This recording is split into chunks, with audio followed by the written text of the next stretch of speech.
Oke, Assalamualaikum warahmatullahi wabarakatuh.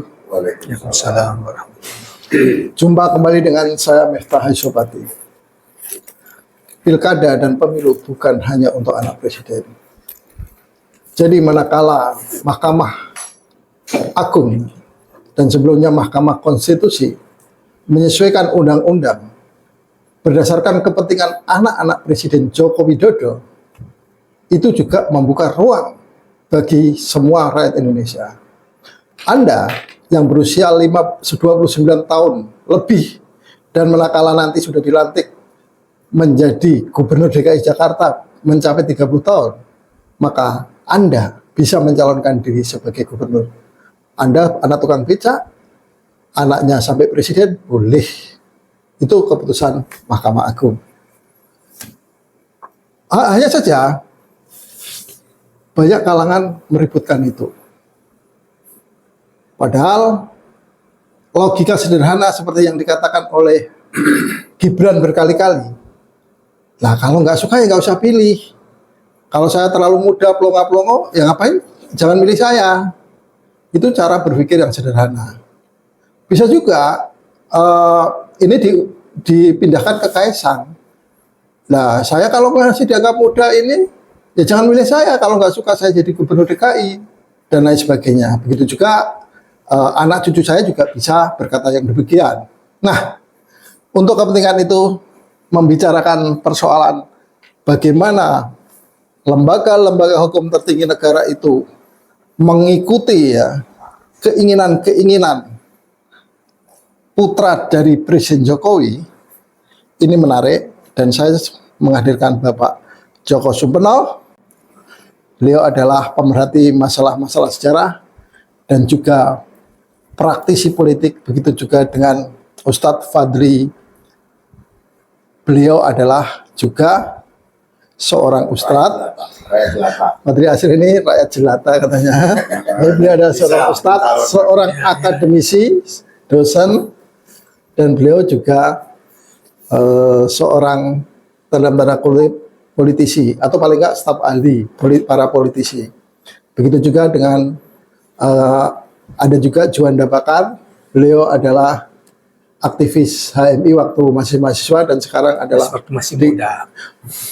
waktu belum menikah, waktu muda, dan sekarang beliau di kami tentu saja dan pengamat ekonomi yang dulu mantan anggota DPD dari daerah Maluku Utara.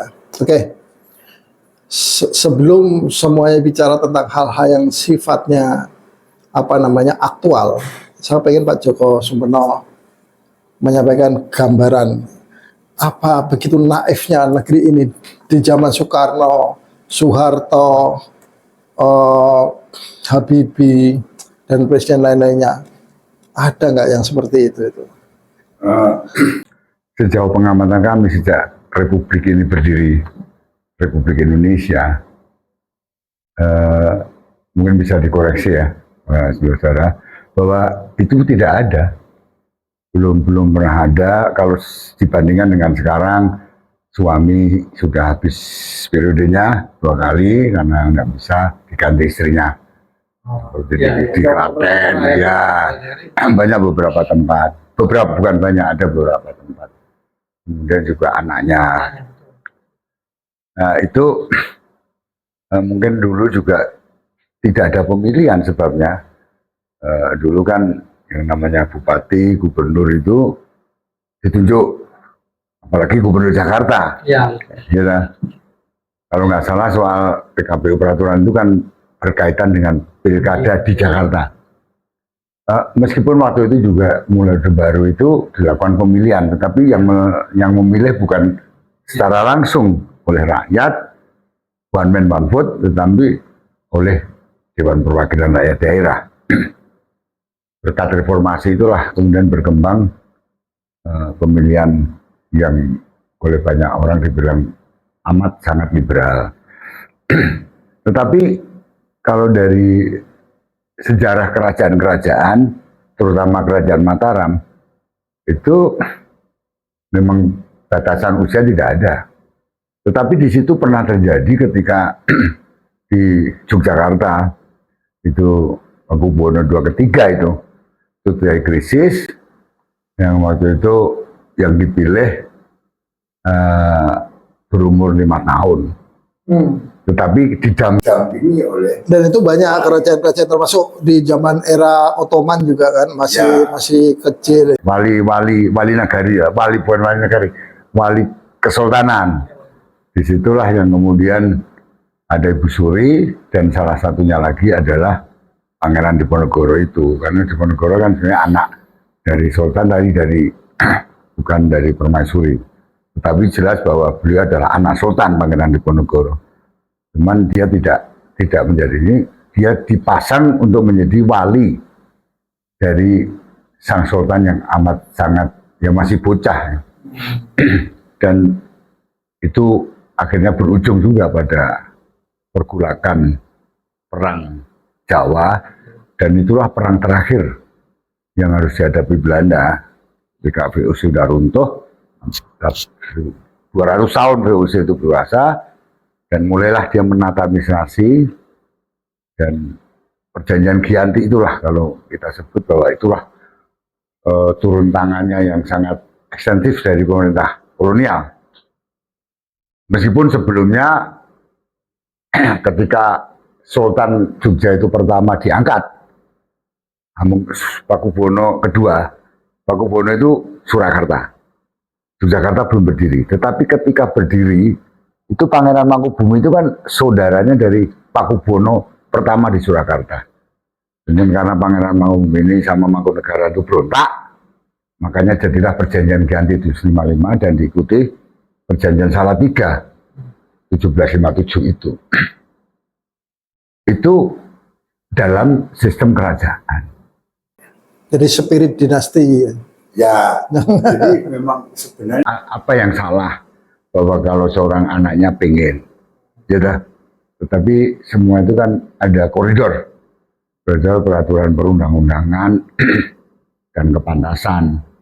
Jadi, dan saya secara pribadi ingin menanyakan, apakah memang nggak ada kerjaan lain di dalam pemerintahan ini gitu? Kan jadi pengusaha toko ya, buat diikuti itu orang-orang Minang itu menjadikan Indonesia ini karena perdagangan, karena perantauan, gitu. Bukan karena memburu kekuasaan yang sebenarnya dalam situasi ekonomi yang sekarang, kedudukan rupiah yang begitu tidak berarti di mana dunia moneter internasional.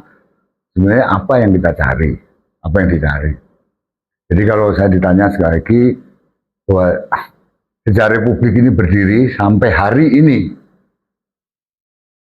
bahkan seorang Soeharto pun tidak sengaja, bukan sengaja, kayaknya tidak ada petunjuk untuk menyiapkan itu, karena kan ngangkat menteri itu beda.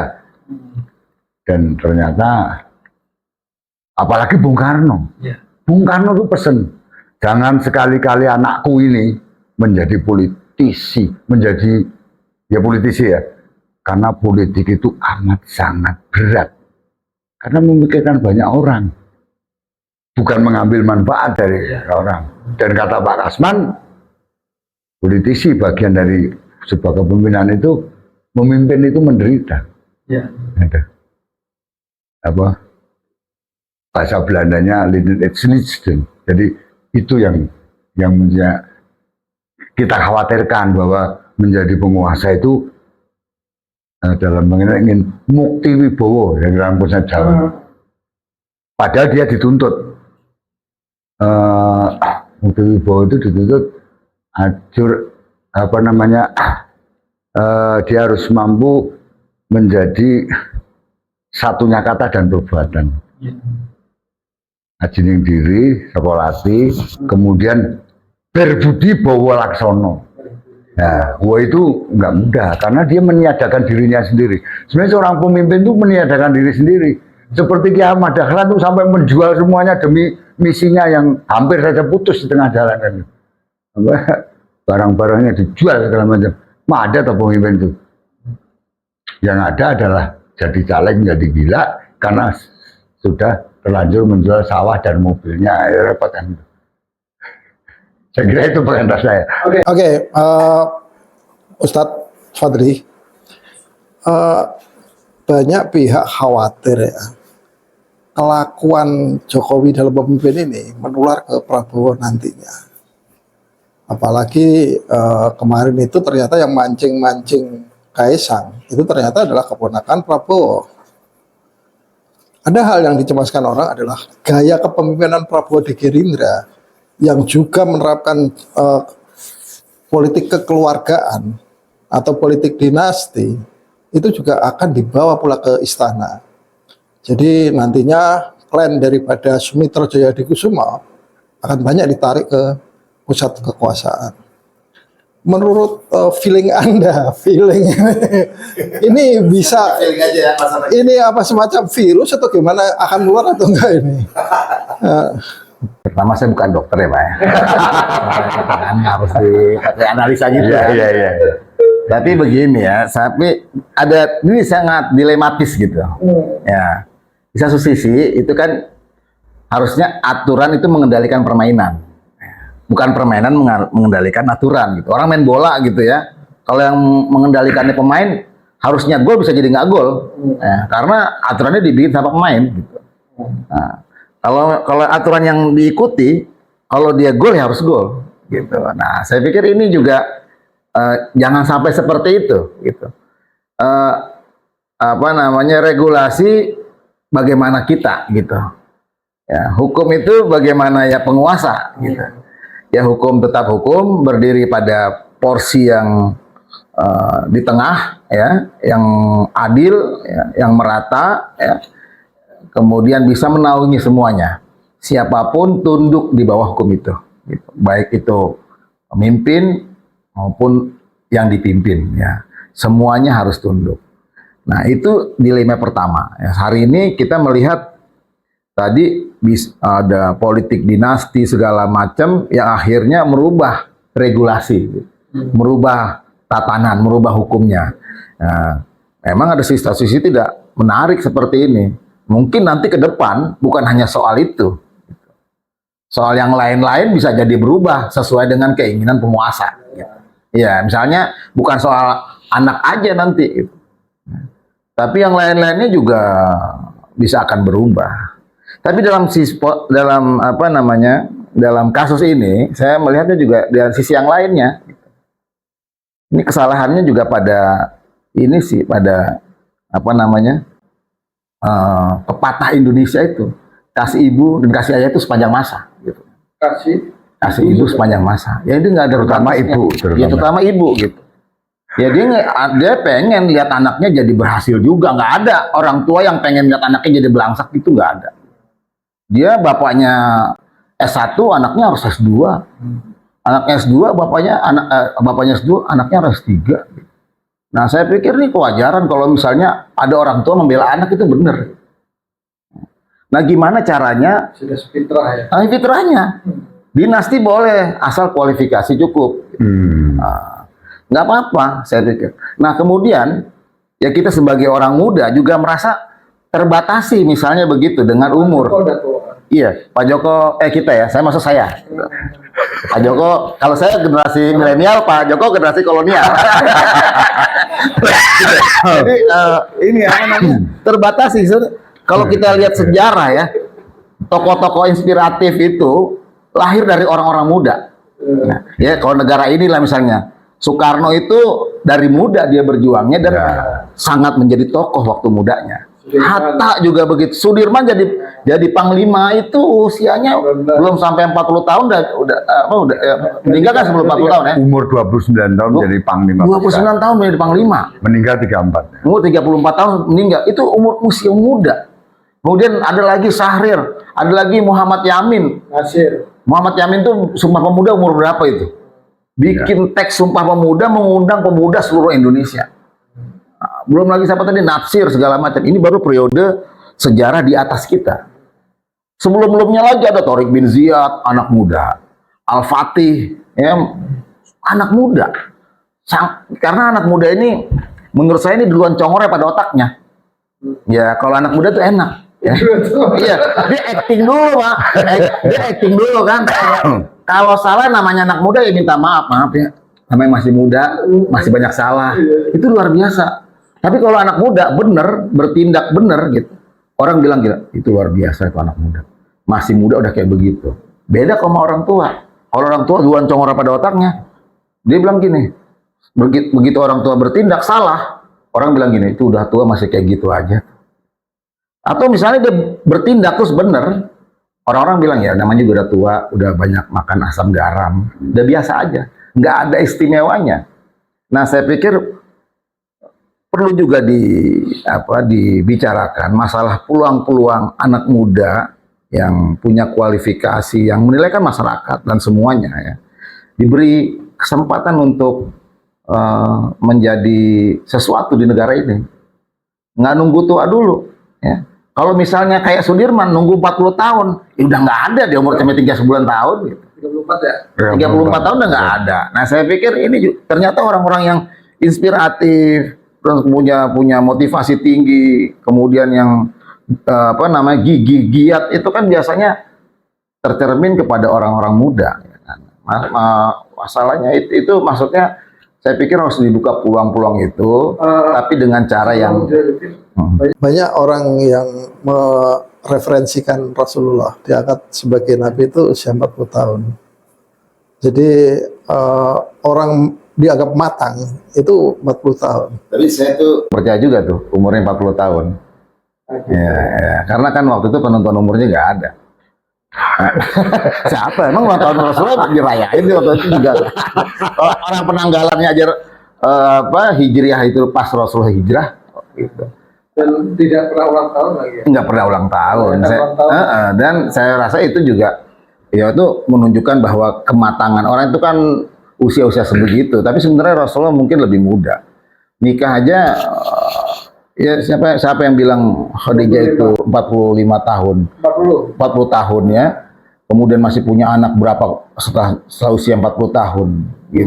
Masa Risti ya, hamil ya. Habis gitu 4 anak. Khadijah sendiri mungkin barangkali pas lahir juga nggak pernah dirayakan ulang tahunnya gitu. Jadi ya maksudnya tuh ini 40 tahun itu merasa orang matang gitu.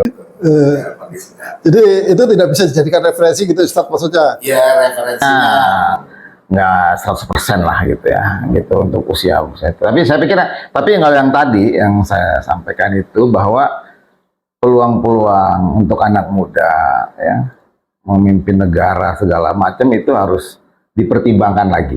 Ya. Nah, kalau soal nepotisme dan segala macam, memang kita nggak setuju. Artinya bukan masalah nepotisme aja.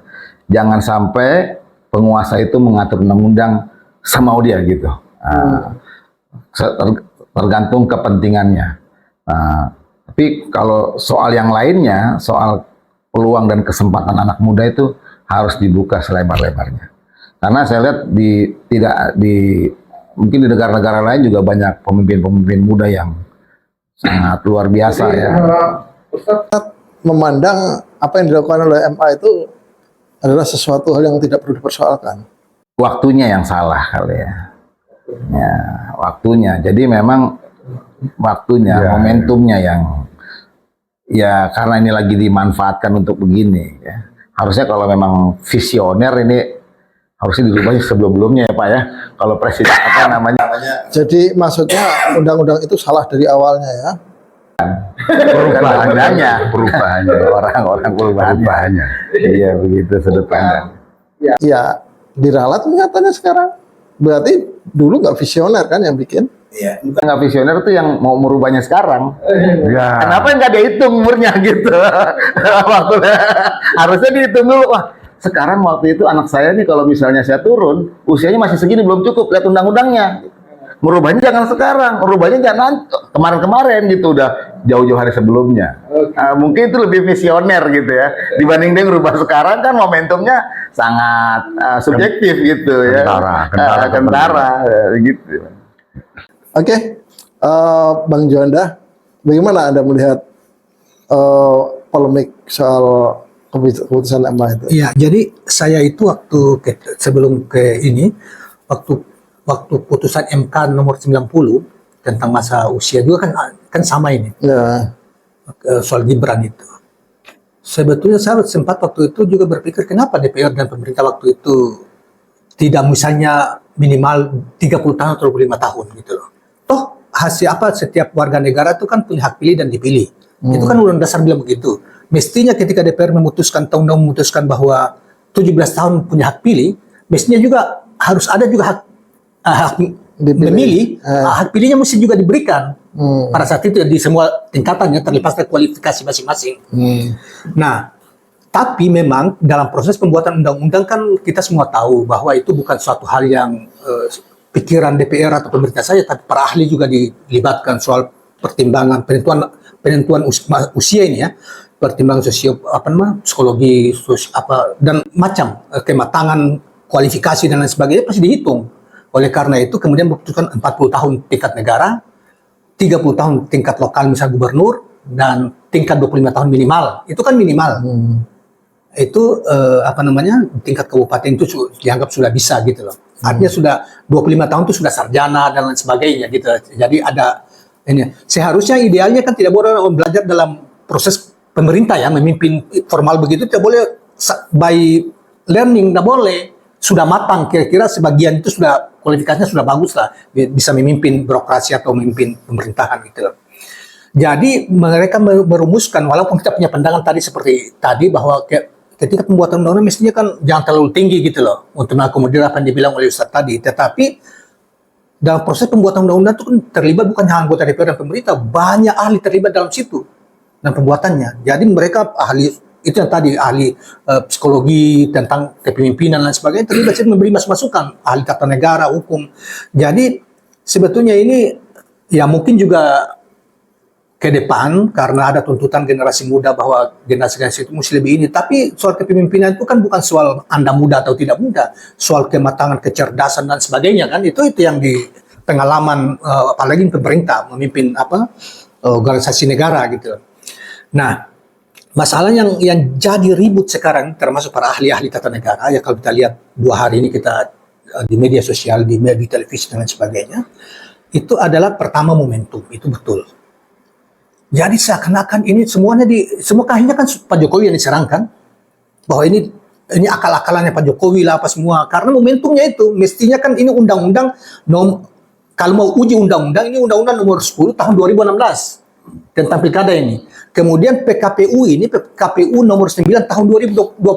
Harusnya itu kan 1 tahun yang lalu atau apa itu sudah diajukan. Dari momentum ini yang kemudian banyak orang ke sana. Kemudian yang kedua juga kalau saya lihat Refli Harun maupun Profesor Jainal Arifin Muhtar ya dari Jogja itu mengomentari bahwa ini tidak wajar, tidak masuk akal logika ini dengan menempatkan frasa tentang apa itu. Padahal ini kan persyaratan mesti di awal bukan di akhir. Di antaranya mereka mengatakan begitu. Mereka ahli hukum tata negara dan lebih mengerti lah ininya.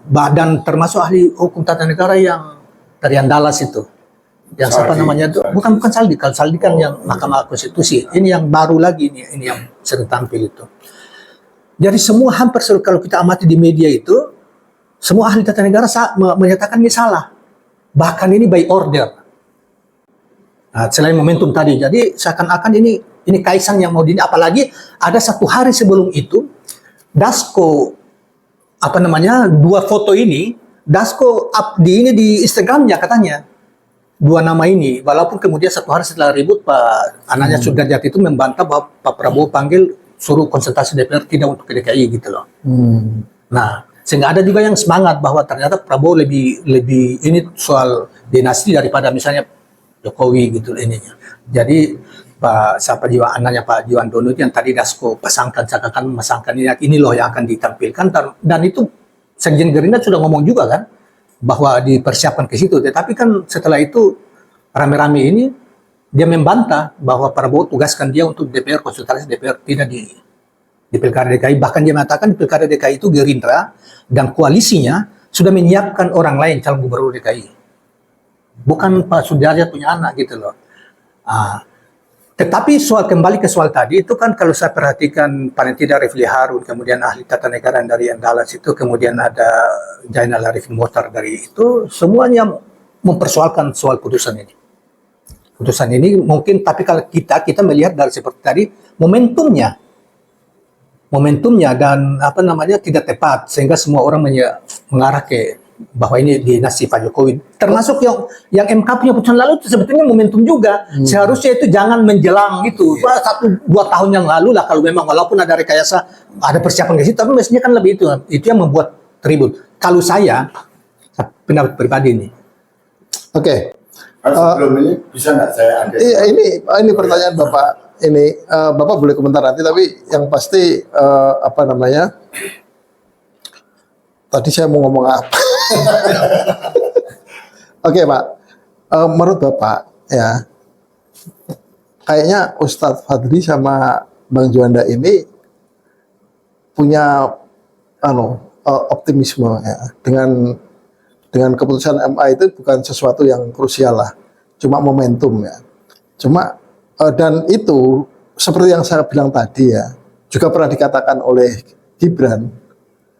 Ya kalau rakyat mau pilih silakan, kalau enggak ya silakan. Artinya apa? Pada demokrasi langsung, rakyat langsung memilih, itu sesungguhnya bayi baru lahir pun bisa mencalonkan diri dan kalau dipilih ya nggak apa-apa gitu. Seakan-akan seperti itu gitu loh. Kalau menurut Bapak gimana pandangan seperti itu?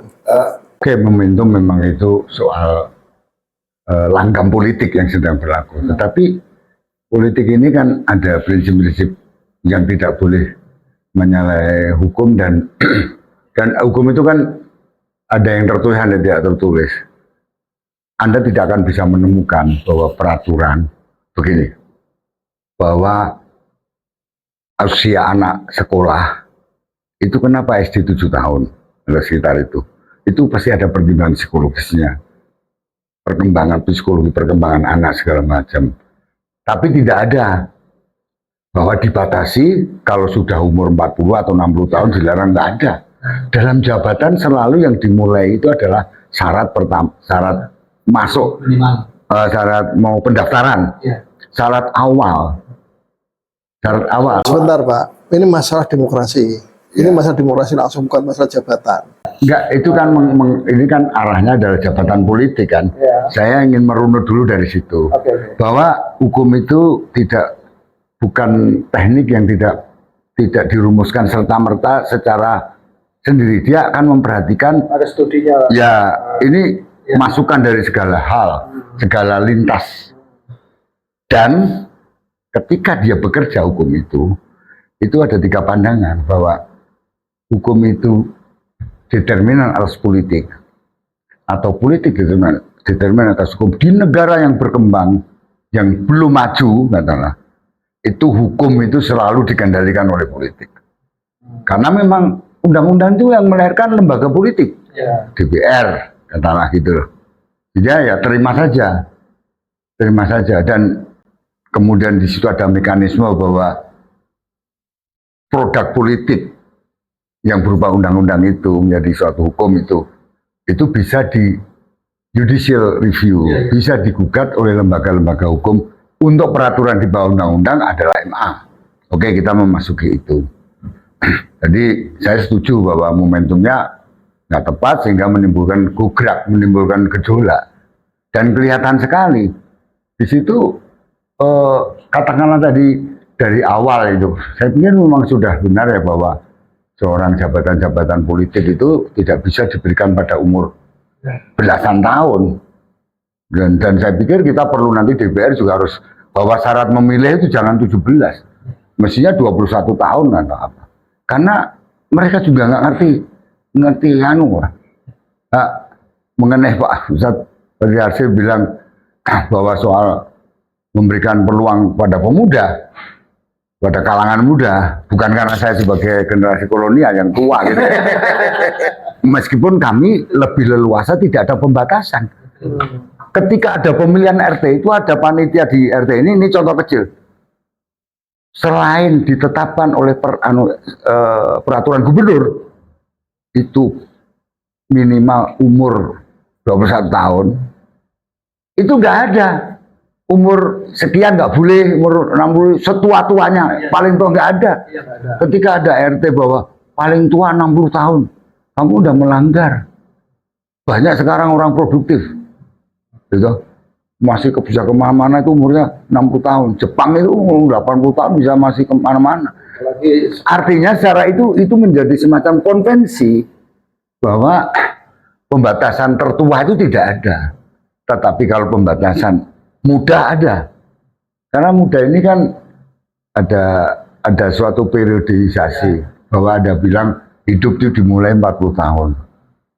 Ya, ketika saya pernah di LKU sebuah partai, katakanlah Man lah ya, Pak Amin bilang, saya lihat daftarnya ini, semua hampir umurnya 40 sekian, hampir tidak ada yang lebih dari umur.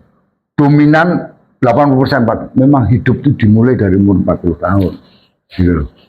Nah, oleh karena itu, memang di situ adalah, katanya Kiai Haji Wahid Hasyim, umur belum ada 30 itu. Ya, Soekarno udah 41 tahun ketika merdeka. Iya, prosesnya, tetapi ini sudah diangkat oleh pemerintah bala tentara Jepang, kamu nyusun undang-undang. Ya. Itu kan jabatan. Itu Soekarno udah 41 tahun. 40 tahun lah. Salim tadi 60 tahun. Kemudian ada Wahid Hasyim, bahkan yang termuda itu tentara dari Madura, Kavi namanya. 23 tahun. Itu anggota BPU, supaya Madura ada wakilnya. Gitu loh. Karena kan seluruh pulau kan harus ada. Tetapi dalam dinamika itu akhirnya yang paling menang itu ternyata suku Minang. Ya.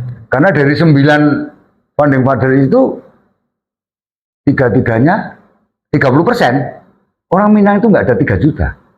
Sampai sekarang pun tidak ada 3%. 3% maksud saya. Nggak ada, nggak lebih dari itu. Tetapi dia menempatkan Yamin, dia menempatkan Agus Salim, dia menempatkan Hatta. 33,3%. Itu soal dinamika. Gitu. Soal Agus Salim dan yang umur 23 itu, Wahid Hasyim juga nggak kalah ngotot. Ternyata ya bisa gitu loh. Nah, jadi jabatan politik memang mungkin berbeda dengan jabatan-jabatan profesional tertentu atau pendidikan. Ada pembatasan-batasan seperti kalau berhenti iya itu ada pembatasannya. Yang tua loh ya, bagi yang tua itu jangan terus-terusan. Tapi untuk memulai itu nggak ada yang tua itu dilarang gitu. Oke. Jadi sekarang kesimpulannya bahwa hukum kita masih di bawah ketiak politik. Ya itu aja. Ada komentar Ustaz Fadli? Saya sih sepakat juga. Memang bukan hanya sekedar momentum ya. Tapi juga soal yang lain-lainnya, etika dan yang pentingnya dan lain-lainnya juga harus menjadi pertimbangan. Bahwa kalau memang mau dirubah, tentu harus melewati tahapan-tahapan yang semestinya gitu. Tadi ada naskah akademisnya, kemudian daftar isian masalahnya, kemudian yang lain-lainnya ya, yang akhirnya terbentuk undang-undang itu memang paripurna gitu.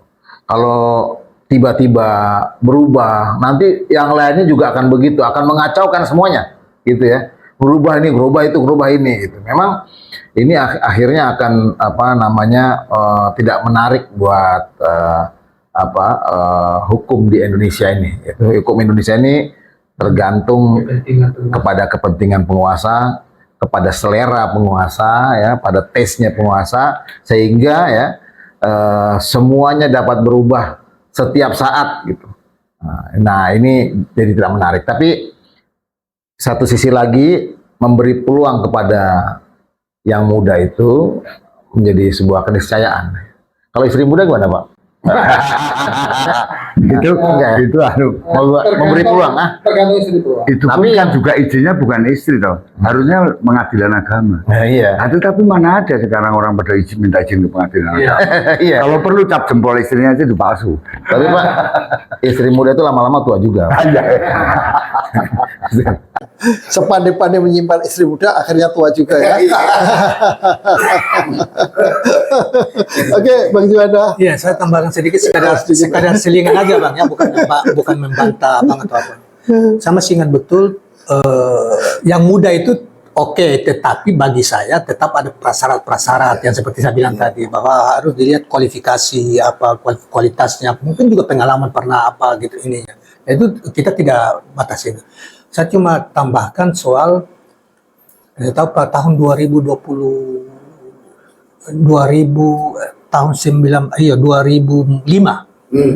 itu waktu itu kan ada tren tuh Presiden Amerika Clinton muda gitu ya. Nah, kemudian ditambah Obama, kemudian Tony Blair di Perdana Menteri Inggris kan muda tuh. Ada satu pemimpin sama ingat Georgia itu presiden terpilihnya Michael Saakashvili itu 25 tahun. Dan ketua DPR-nya 30 tahun. Itu tapi zaman itu. Tapi tentunya ini mantan menteri, kalau yang presiden terpilih itu mantan menteri hukum juga. Doktornya, pendidikannya bagus apa semua. Tentunya kita tidak boleh muda tetapi tidak boleh mengabaikan hal-hal yang begitu. Yang satu, yang kedua nah kita kita nanti buktikan ini apakah Kaisang ini calon gubernur DKI atau wakil gubernur DKI atau di manalah atau tidak.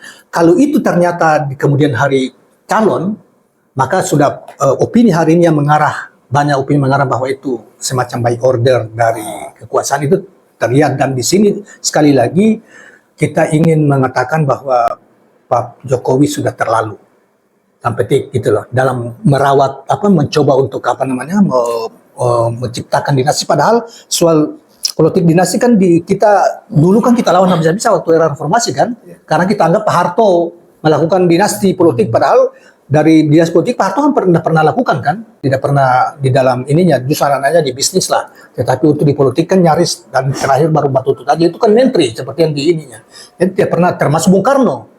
Dan Pak Jokowi ini menciptakan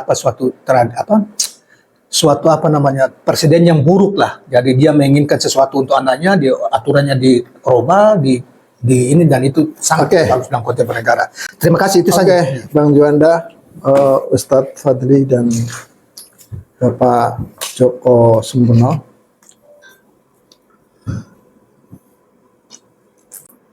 Hukum tanpa etika, maka yang terjadi adalah